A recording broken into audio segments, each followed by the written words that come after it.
What's up, guys? Having a 47 here. Welcome to Watch for Plus. Got more content coming your way. Today, no NTR, no ugly bastard, no blackmail. We're going wholesome. Wholesome to the point where it's making you want to cringe. Harem wholesome, essentially. Threesomes galore, you name it. Everything is above board. Woohoo, yes. Today we're reviewing a show called Little Milk Our Brother. You can take a wild guess as to what is going on here. It was a 2014 animation made by Pink Pineapple. 2 episodes each, 40 minutes each episode.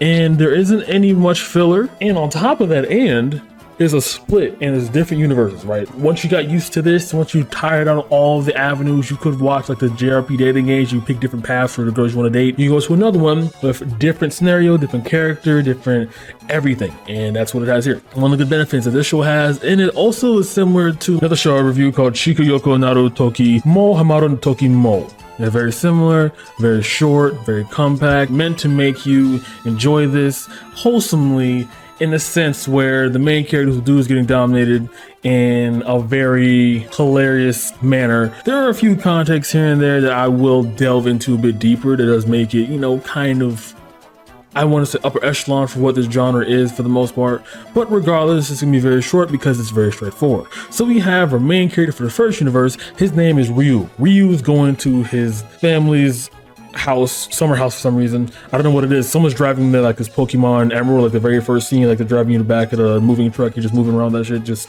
trying to find what the fuck you're going. It's very similar to that. You just go in there and they introduce all the sisters with this whole slideshow where it's like Lucky Star, basically like the next type of yo, my name's Brad, I have a 6-inch. It's just like that type of stuff, right?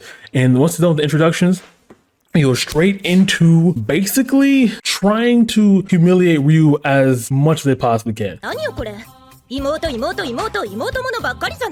Kelly fan. And he's like, hey bro, that's not my stuff. That's not mine. I swear to God, that's not. Hey bro, I mean, yeah, it was in my bag. And yeah, it was a love letter addressed to me. That's not mine. I swear to God, bro. That's basically what is going on here. That's what the whole context is. They have a whole family meeting. All 4 of the sisters are like dogging him out right now. He's like, dude, what are you doing? You could go to jail for this. Well, I mean, it's Japan, so probably won't go to jail. You could be in serious trouble for this from us because we don't like this around here, okay? 2 main girls who are like up his ass for about this, grinding his gears about this, are Miyu and Urine, right? He cries, gets depressed because he generally doesn't believe it's his stuff. And to the end of the series, we don't know if it actually is his stuff or not. Like if it was planted there by Noeme or if it was just planted there by someone else, we don't know that for sure. But the dear Ryu, hi, I want to have sex with you. There's like extremely personal letter. It's kind of hard to fake that, but hey, you know, logic doesn't exist in these type of shows. So Urine confronts him, was like, hey, can you close the curtains, turn off the lights, lock the door? Yeah, okay, that's good. And then she's trying to find out whether or not he is actually of the predatory nature. And of course he's not, because they go at it in the room where after he's exhausted, he runs out of the house, runs to town. He's kind of confused and manipulated. He just dips, right? He just runs away because he didn't want to be dominated there apparently. And he's on the bench. And while on the bench, one of the girls who confronted him about R. Kelly fan, evidence that was in his bag, that was planted there, I'm starting to believe more and more now, is Mio. Mio, the chick, is very abrasive.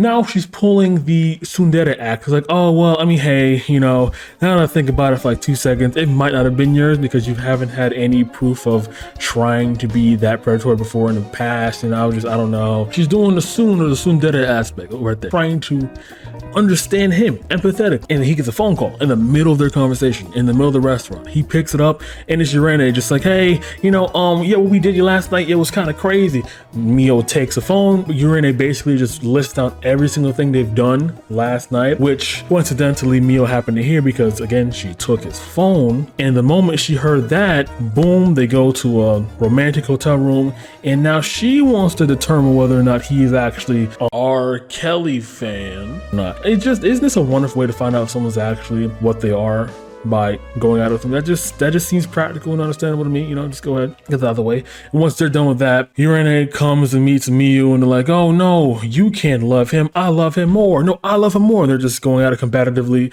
and then threesome at the end of the series and the end.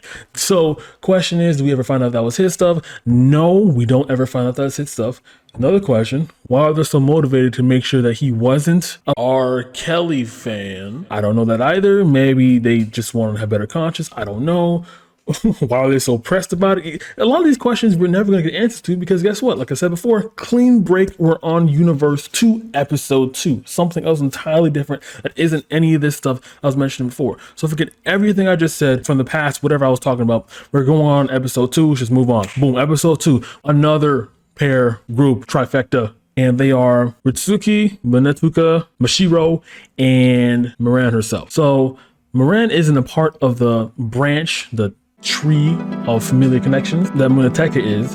However, she is Munetaka's first experience, which led to his downward spiral of a continual promiscuity throughout the rest of the series. So what happens is, right, what happens in the second episode, we're just boom, right into it. Munetaka and Miran are going at it, and then right at the peak of when they're about to, you know, become one, Munetaka becomes absolutely nervous, has a panic attack, is anxious, and he can't do anything. So she's out there in the rain, runs away because she wanted the whole fulfillment action, and because it didn't happen, now Munetaka's depressed. He's utterly out of it right now, okay? He doesn't understand why he couldn't perform there. After he goes home just depressed, sisters confront him continuously over and over again, asking him, what happened to Miran? Why are you depressed? What's going on with your love life?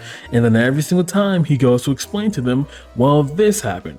They immediately go, okay, let me teach you what you should have done. And they